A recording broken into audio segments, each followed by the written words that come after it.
My name is Chelsea, and I just graduated from State Community College last month. And although this event should have been a cause for joy for me, I didn't feel at all what others probably expected, because instead of being proud of myself and feeling free, I finally found it after a long time. After years of study and constant work, I felt a dull irritation, an anxious premonition that my life was still in someone else's hands and I continued to be controlled, as if I were a child unable to make my own decisions and manage my own destiny. I graduated from college on a full scholarship, which was undoubtedly a huge help for me, because from the very first day I received the letter of enrollment, my parents made it clear to me that they did not intend to help me financially, and although I was quite happy with it, because I did not want to be for them. At times, I was still offended by the ease with which they relieved themselves of any responsibility for my future, as if I were not their daughter at all, but an outsider who happened to be in their house and had to solve all their problems on their own. To provide myself with at least some stability, I got a job at a small but cozy coffee shop located near the campus, and worked there for all 4 years of my studies, learning not only how to brew the best cappuccino in the area, but also to tolerate the whims of irritated visitors, get up early, work in any weather and feel like an adult. A person who is responsible for himself, for his life and for his decisions. Thanks to constant saving and unwillingness to indulge in excess, I managed to save enough money to buy a decent laptop, which became an indispensable assistant for me in my studies, as well as a new phone when my old one finally refused to work, and it would seem that I should have been proud that I was coping on my own. But all my confidence I was falling apart in those moments when I saw my parents repeatedly helping my older sister Janet, who had been married to her husband Greg for 5 years and was raising 2 children.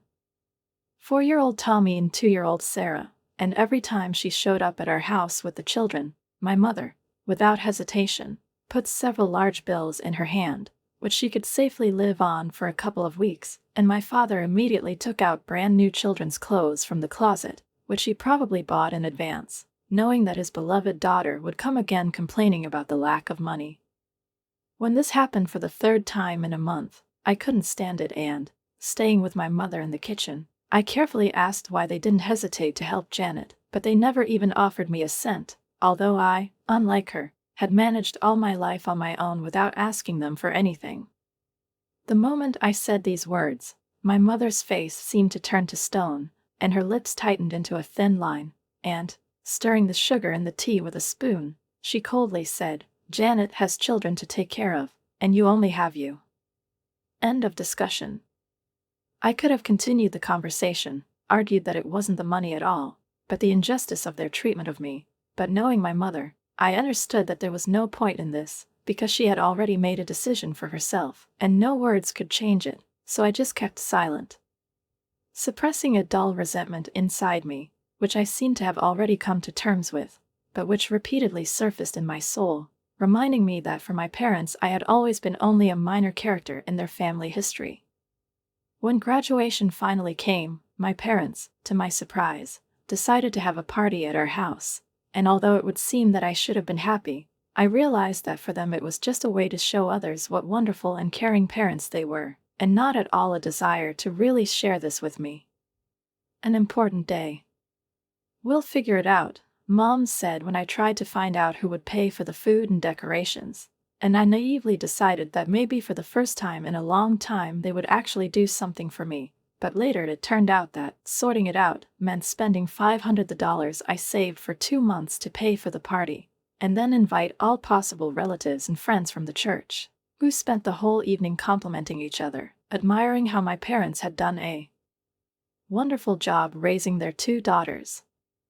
"You've done such an amazing job with both of your girls," Aunt Marge said enthusiastically, clinking a glass of lemonade with her mother. "It's just incredible," my father's friend from work added, nodding approvingly.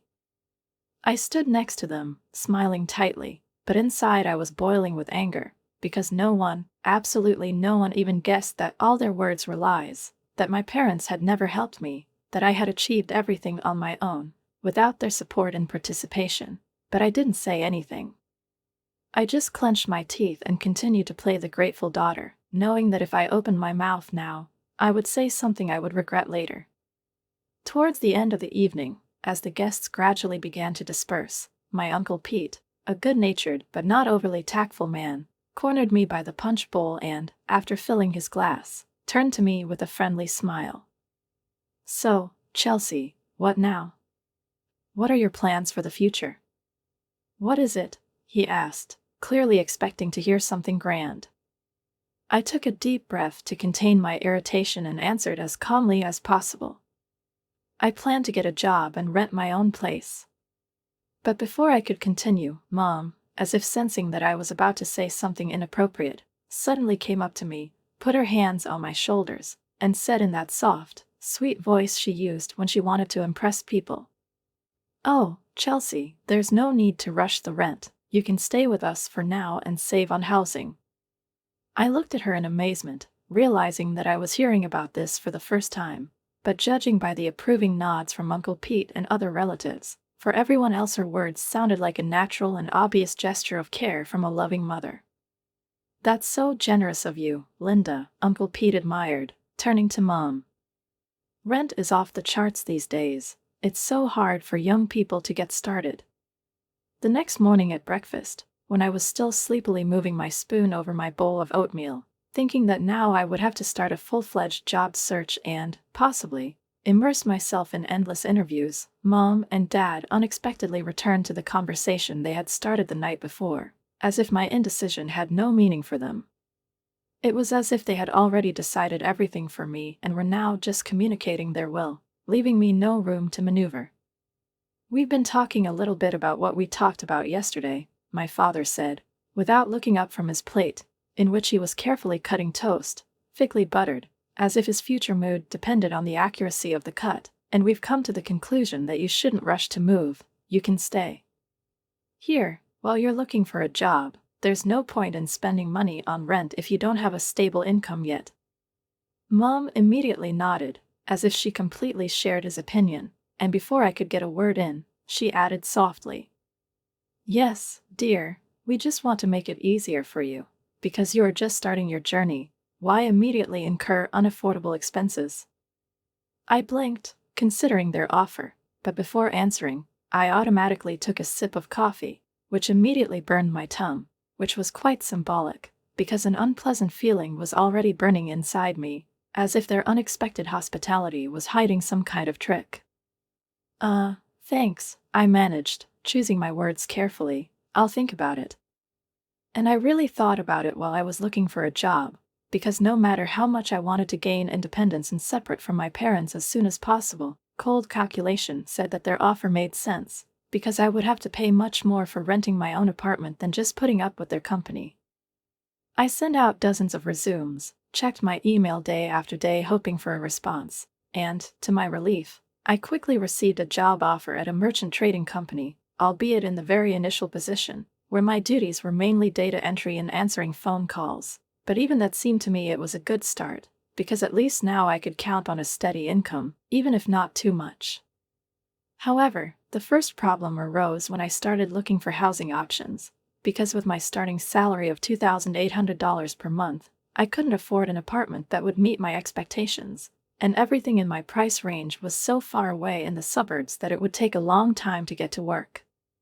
For 2 or 3 hours each way, which seemed to me to be sheer madness.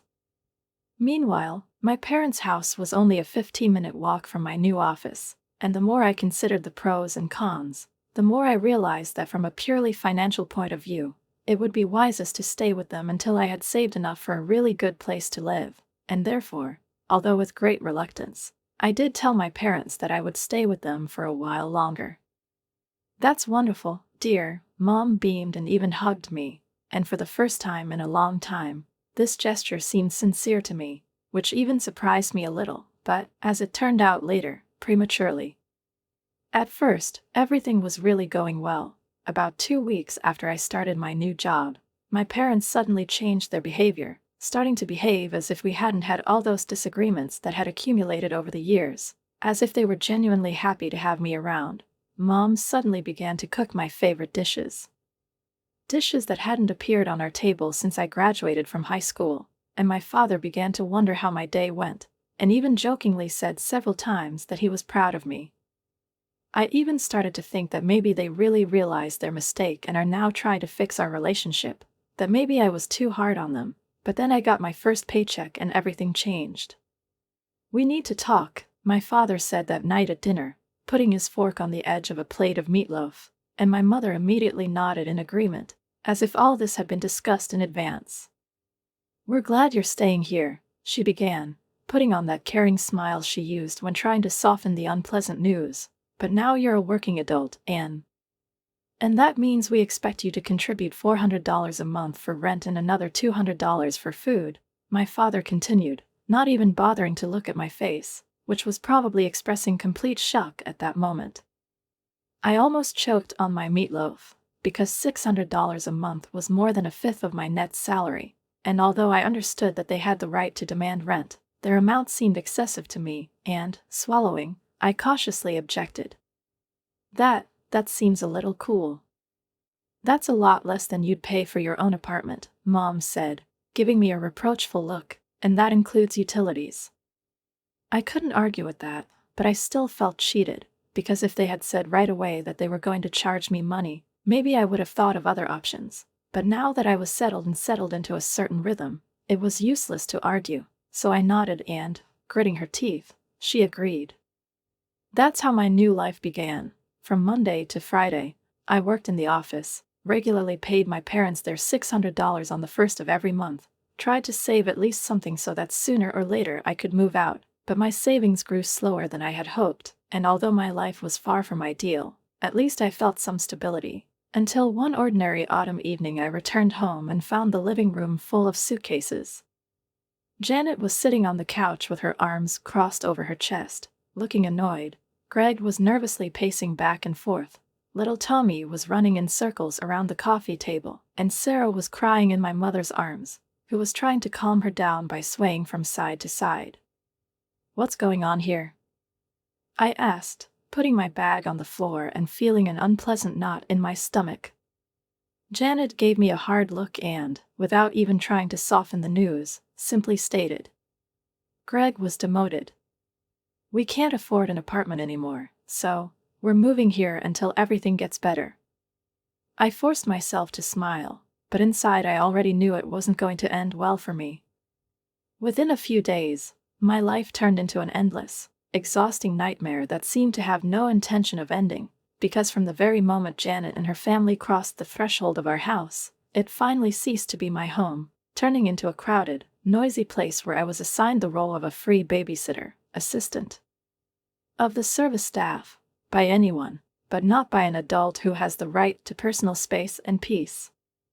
Janet, of course, didn't work because, as she put it, children need a mother, not strangers, and it was for this reason that she stayed at home, ostensibly fully devoting herself to taking care of Tommy and Sarah, but in reality this only meant that she was on the phone, occasionally idly watching the children scurry around the living room, while my mother, not hiding her delight, repeated, "What a wonderful mother you are, dear," just like I was at your age, completely oblivious or unwilling to notice that the main burden fell on me.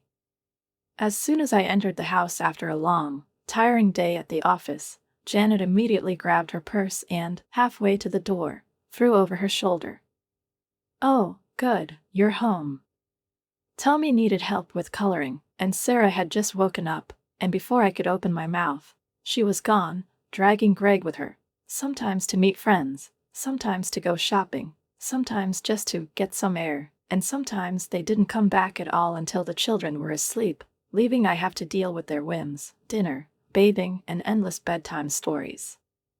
The first few times I didn't mind, because despite the difficult relationship with my sister, I really loved Tommy and Sarah. They were the only ones in this house who treated me with sincere affection, and when Tommy happily showed me his doodles, and Sarah fell asleep in my arms, it seemed to me that maybe I can handle it. But after 2 weeks, when my every evening turned into the same exhausting performance, and my free time disappeared without a trace, I realized that I was just being used. I would come home, and instead of resting, would have endless babysitting work, after which I had neither the strength nor the desire to do my own thing.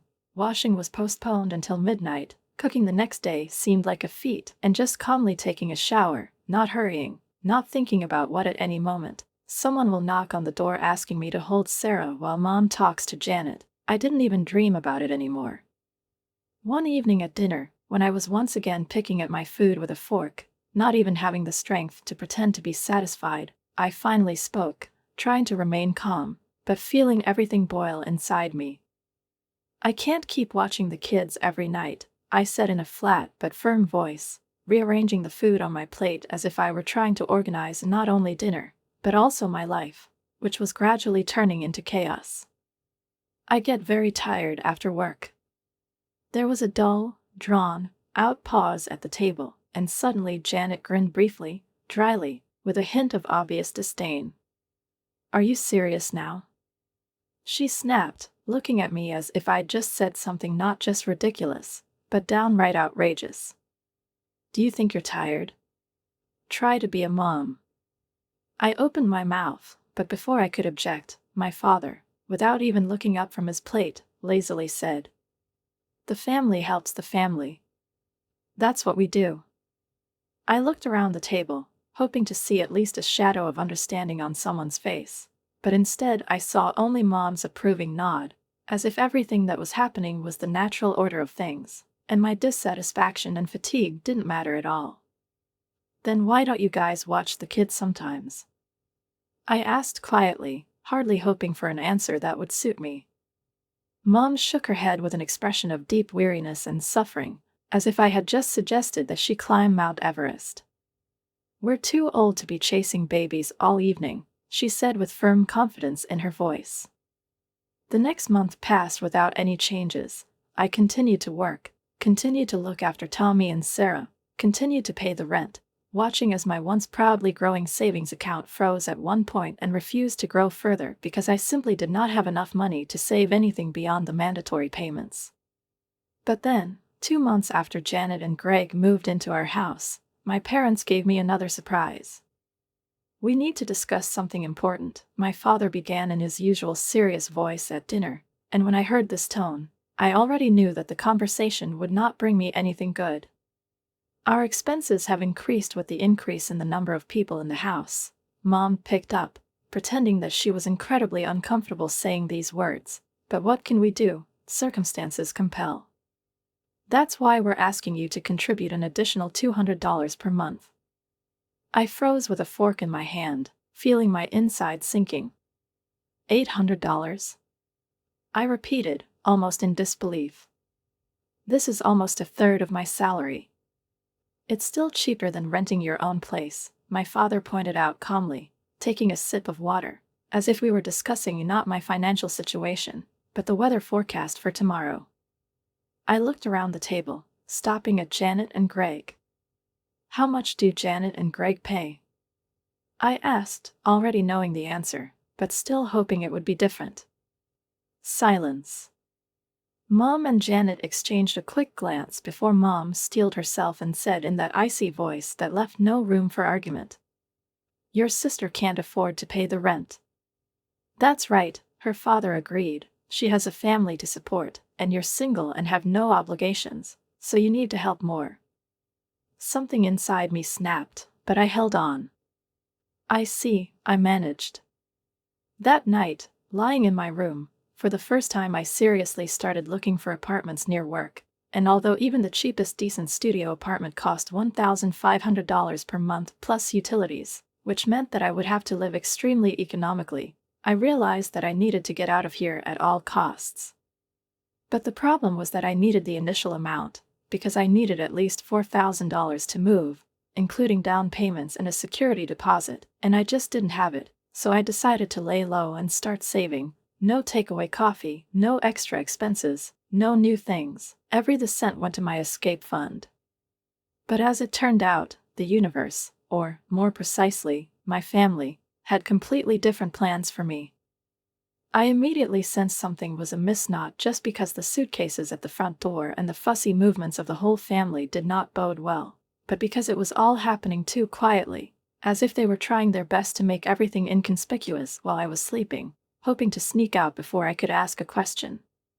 Questions that were obviously not part of their plans.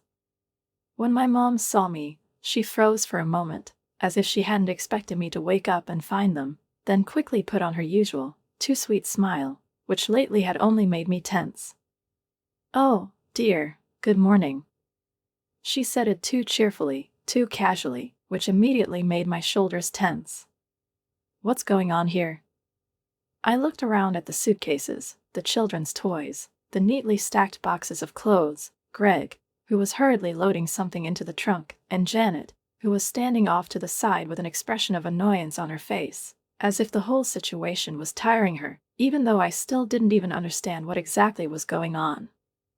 My father, who had been silent talking to Greg, suddenly turned to me, put a kind of sympathetic mask on his face and, sighing heavily, said, "My mom and I decided that my sister, her family, and I needed a little change of scenery." "A change of scenery?" I asked, feeling an icy lump swirl inside me, a premonition of something much worse than I could have imagined. "Well, yes," Mom interjected, putting on that fake smile again, which in recent months seemed almost like a mockery to me. "We thought it would be great to spend the winter in Florida, you know, it's warm there, and—" Florida. I almost choked on my breath, because everything that was happening was starting to make sense too quickly. For the whole winter? Mom exchanged glances with Dad again, then shrugged, as if it was nothing more than a whim, a random decision that didn't matter at all. "Well," she drawled, sighing, "most likely, yes." I blinked, feeling the blood rush to my face, because with each new word, they didn't just seem to betray me, but did it so easily, as if everything I'd done for them in recent months was self-evident. "And who paid for this little vacation?" I asked, already knowing the answer, but still hoping that at least they hadn't done that. Silence. Then Janet, who had only been watching the scene, crossed her arms over her chest and abruptly said, "What's the difference?" I turned to her, feeling my fingers clench into fists. "The difference is that it's my money. The difference is that I gave you $3,000 to fix the roof, and you didn't even call a contractor." Mom rolled her eyes, as if I were a great egotist, and not a person who had just been brazenly deceived, and, sighing heavily, said, "Chelsea, dear, well, you understand." "No, I don't understand." I took a step forward, feeling my voice break, and at that moment my father finally spoke up. "We can't live in a house with a leaky roof in winter, dear," he said in a tone as if I were talking nonsense. "We just decided that the best option would be to go to Florida and wait out the cold there." "What about me?" I gritted my teeth, feeling my insides churn with anger. "What about my money? What about my life? Did you just decide to leave and leave me here?" "But you're in no hurry," Mom exclaimed with the air of a person who has to explain the obvious. "You're comfortable here. You've always said that you don't want to spend money on rent." "Yes, because you charged me $800 a month for a room in your own house," I said, feeling my voice tremble, but not from self-pity, but from rage. "And now you just walk away, leaving me alone in this damn house." "You're an adult, Chelsea," her father said softly, and that was the last blow. I stood there, trying to digest what was said, while they continued to pack, hurriedly loading things into the car, while I looked at them with mute disbelief, realizing that for the past few months I hadn't lived with a family, but had simply been a resource that could be squeezed out until it ran out, and when it ran out, leave it behind quietly. I thought about the $700 washing machine, the new $1,200 sofa, the dishwasher, and every penny they'd pulled out of me, promising it would be the last time, and all I felt was furious, icy, bitter anger. And then, clenching my fists so that my nails dug into my palms, I made the final decision. I'm not just leaving here. I will make sure that they will never be able to use me again.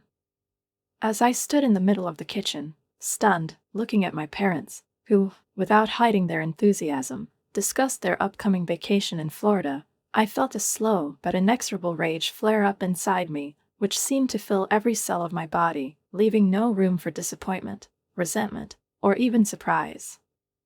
Because if I had stopped for a moment and honestly admitted to myself, I would have realized that this was to be expected, that it was only a matter of time before they would take advantage of my kindness and naive belief that they would change someday. "Oh, good morning, sweetheart," my father said cheerfully, noticing me, as if everything that was happening was the most ordinary thing, and not a brazen betrayal that he did not even try to hide. "We're going on a little trip." A trip to Florida, can you imagine? Our friends have a guest house there, and we're staying for 2 weeks to relax before Christmas.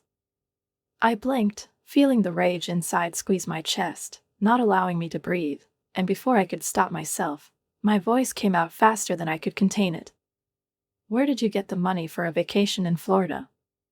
At least Mom was decent enough to look guilty, but even that couldn't soften the blow I already felt inside, because I knew the answer. I knew it wasn't all paid for with their money, and yet I was hoping to hear something else. We used the money for the roof," she muttered, turning away, as if hoping it would be easier that way. "But don't worry, we'll save up for repairs again after the holidays." For a moment, everything went dark before my eyes, and I took a deep breath, trying not to scream, but this did not subside the anger, but only boiled even more. "You mean my money?" I said slowly, almost threateningly, looking straight at her, and she looked away again, which meant only one thing: I was right. "The $3,000 I gave you for emergency repairs has now gone on your vacation?" "Well, of course," my father intervened in his warning tone, the one that always meant, "Don't make a scene, be a good girl, accept everything as it is. Don't be dramatic, Chelsea." But I didn't care. "I gave you this money because you said it was urgent." I pointed sharply at Janet and Greg, who were trying to pretend they weren't listening to our conversation, even though I could see Janet rolling her eyes. "I've been giving you money for months while they've been living here for free, but apparently it wasn't enough, was it?" Mom abruptly straightened up, and an icy coldness flashed in her eyes, which I knew all too well. "If you don't have enough money," she said slowly, "then you need to work harder." "Yes," Janet suddenly interjected, crossing her arms over her chest and looking down at me with a smug grin. "That's what adults do when they need more money." And then, they left, leaving me alone. In a big, cold, empty house. With a leaky roof. And a broken heart. After they left, I sat at the kitchen table for what seemed like hours, just staring into the void and listening to the silence that suddenly filled the house, replacing the endless children's screams, parents' reproaches, Janet's complaints demanding attention and care.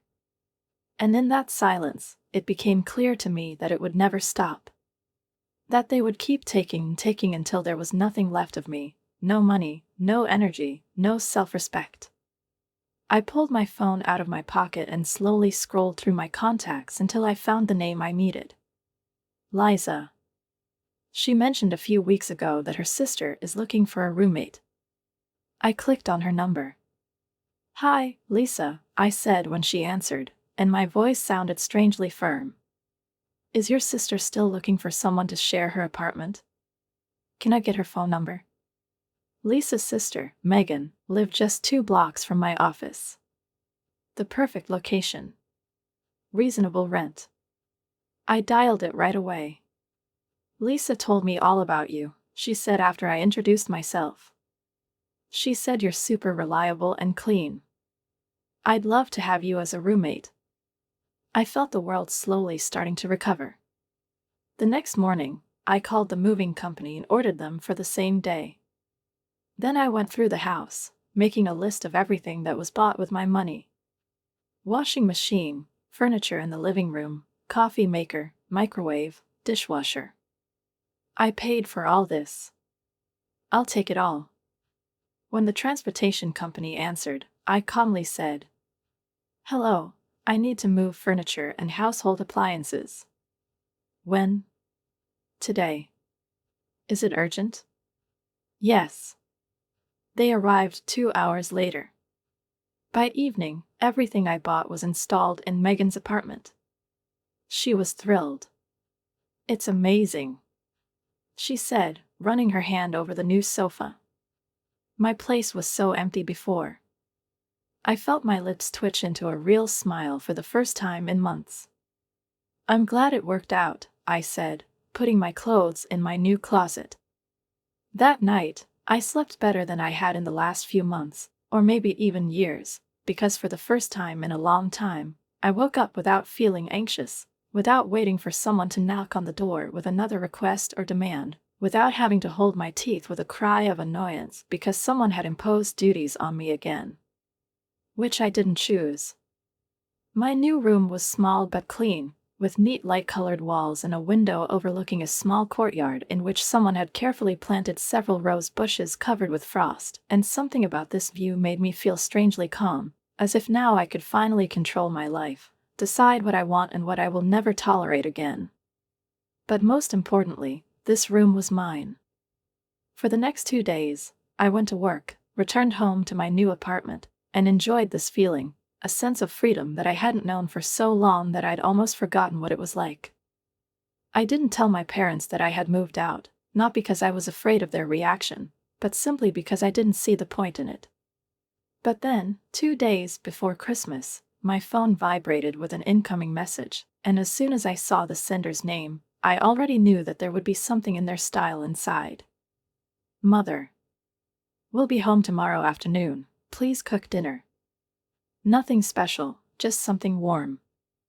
I laughed out loud, because despite everything, they still thought that I was their personal chef, maid, and ATM machine, which they could use at any time, and that after all that had happened, I would really be waiting for them with open arms and a table set.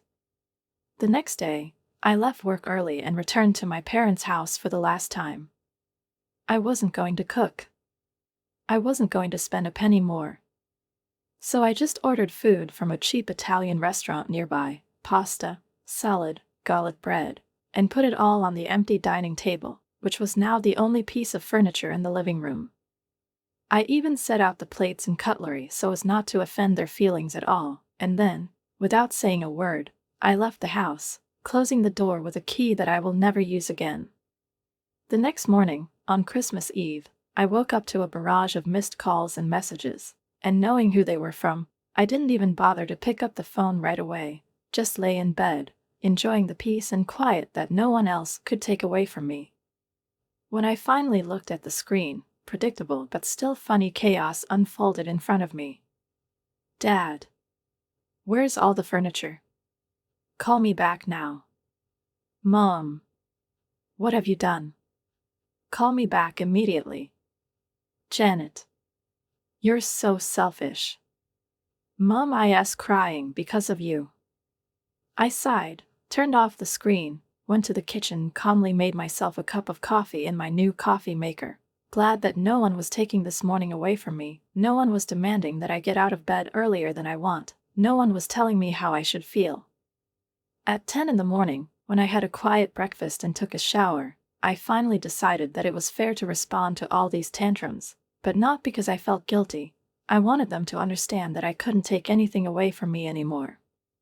I called my mom. She answered on the first ring, and her voice rose to a screech. "Chelsea, what's going on? You can't just take things from our house." "I didn't take anything that didn't belong to me," I said calmly, feeling suddenly at ease, because for the first time in a long time I had every right to my words. "I paid for all this. Check the credit card statements if you don't believe me." There was a pause, and I could almost imagine her frantically sorting through the options to somehow turn the situation in her favor.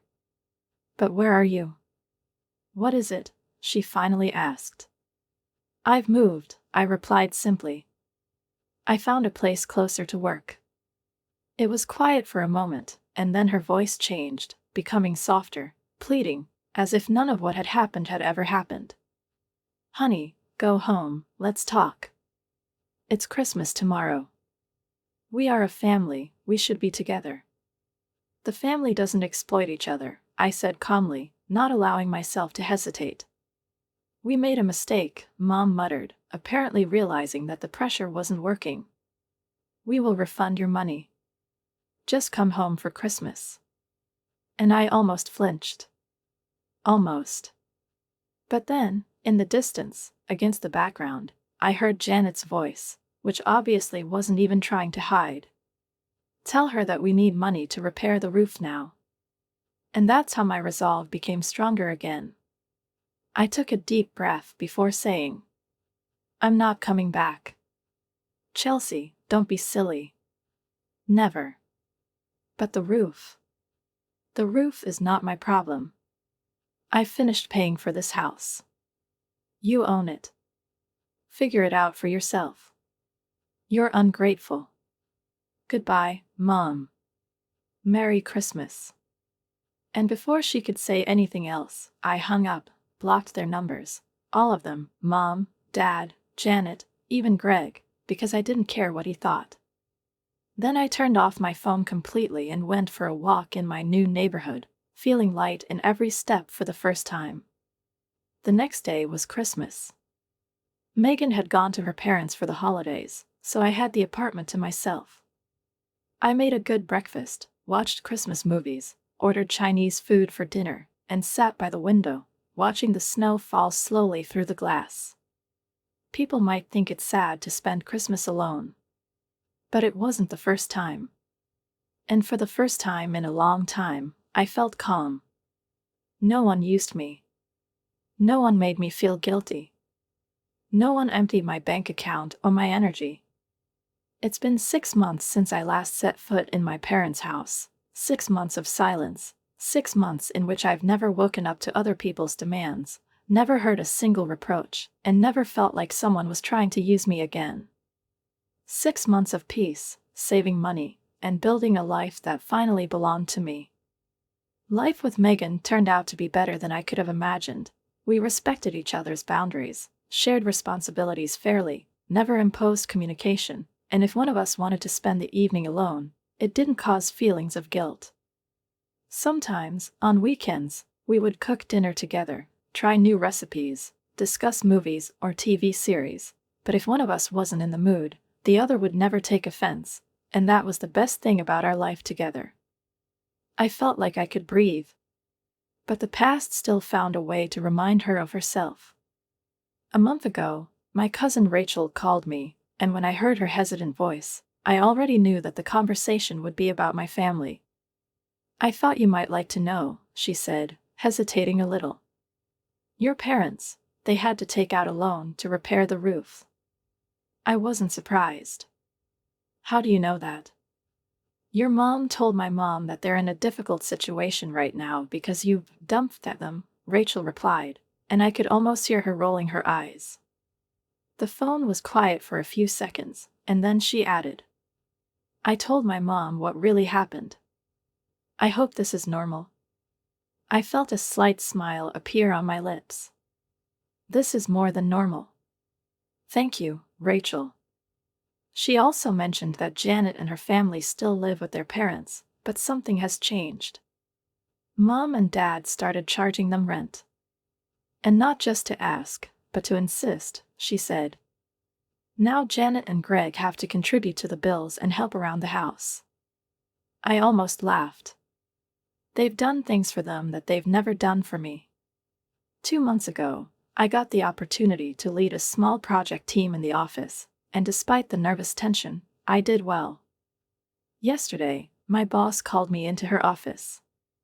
Chelsea, I'm impressed with your work, she said, looking at me with a professional warmth I've rarely seen in the eyes of executives. We are creating a new position of assistant manager in the department, and I want you to apply. I tried to contain my excitement, but inside I was elated. That would be great, I said, trying to sound calm. The salary will be $48,000 per year, she continued. An increase of $11,000. With that kind of money, I could afford my own place sooner than I had planned. That evening, I started looking through ads for apartments for sale, nothing special, just a small studio apartment within walking distance from work, and found several options in my price range, with availability in June or July. The perfect time if I get a promotion.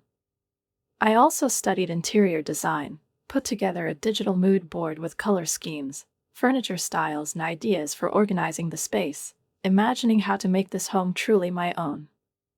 Light blue and gray shades with yellow accents. Minimalist furniture. Lots of plants.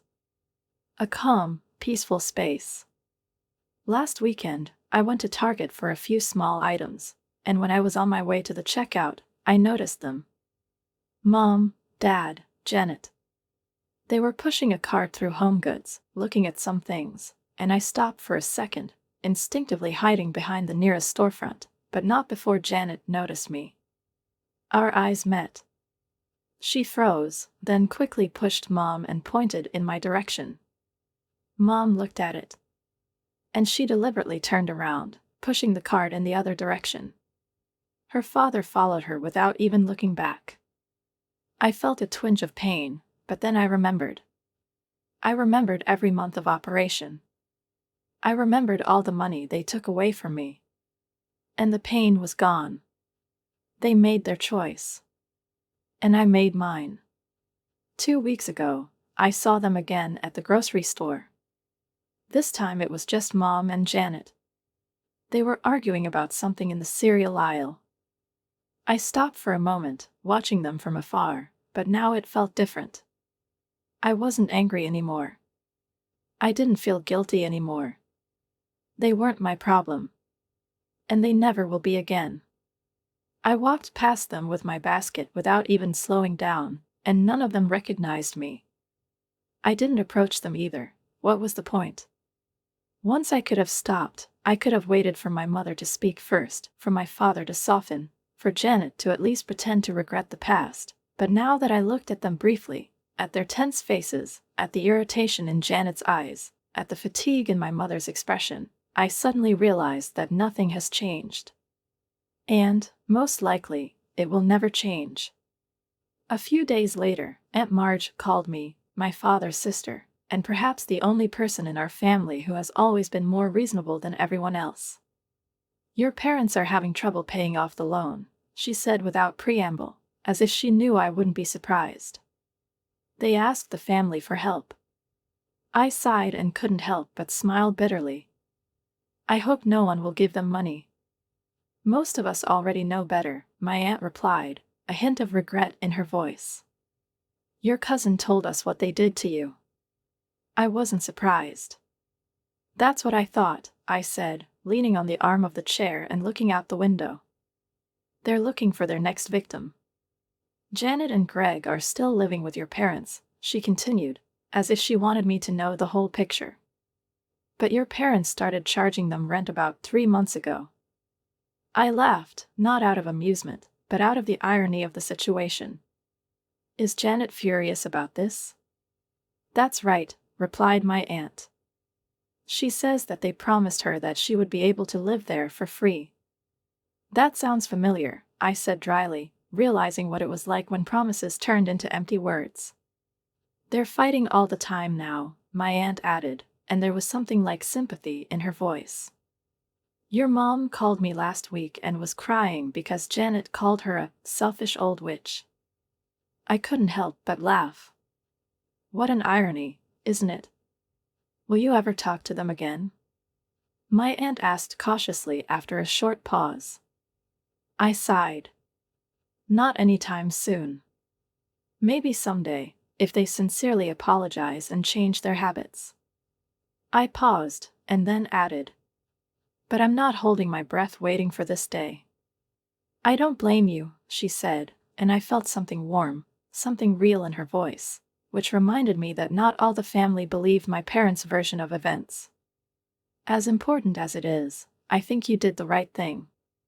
Her support meant a lot to me. Megan and I were having dinner last night, chatting about work and discussing weekend plans, when she suddenly asked, "Have you found any apartments?" I shrugged my shoulders, smiling to myself, because for the last few weeks I've really been looking at options, but I haven't done anything until I make a definite decision about the job. "I liked a few," I admitted. "I'm waiting for the promotion news before I do anything." She nodded, twirling her fork in her hands, and then said, "I'm going to miss you as a roommate." I looked at her and smiled sincerely. "But I understand why you want to have your own place," she added. Thank you for understanding, I said, and suddenly I felt like saying something more. And for being such a great roommate for the past 6 months. You really helped me when I needed it. She shrugged, but her eyes warmed.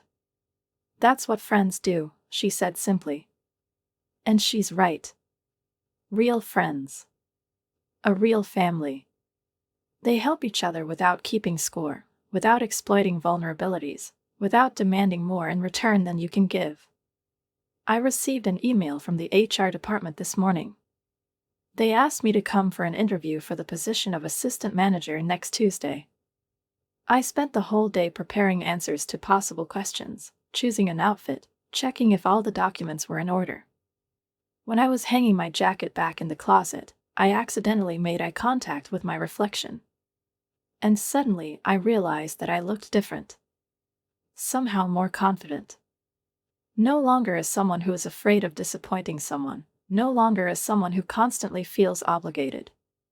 When I went downstairs, I suddenly realized that it wasn't just that I was smiling more. There was a lightness in me that hadn't been there before.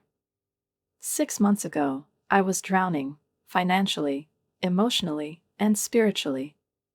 I was exhausted by the people who were supposed to love me. Now I'm building a life on my own terms. I get a chance at a better job.